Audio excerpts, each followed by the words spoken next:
lendemain de la découverte du corps de Steve dans la Loire, beaucoup de questions restent en suspens. Le rapport de l'IGPN, la police des polices, assure que l'intervention policière le soir de la fête de la musique n'a rien à voir avec la chute du jeune homme de 24 ans dans le fleuve, mais n'indique pas pour autant pourquoi il est tombé.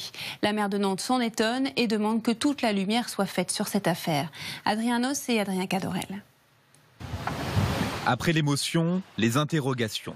Identifié hier matin, quelques heures après avoir été repêché dans la Loire, le corps de Steve Maia-Caniço n'a en revanche pas fourni d'indications sur les circonstances de sa disparition.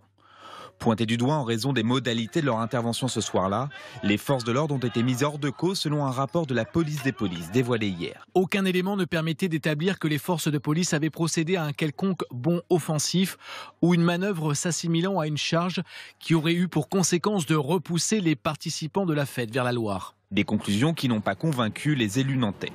Je constate qu'après 5 semaines d'enquête, l'IGPN n'est toujours pas en mesure de dire ce qu'il s'est passé dans la nuit du 21 au 22 juin dernier sur le quai Wilson à Nantes. C'est pour le moins troublant et inquiétant.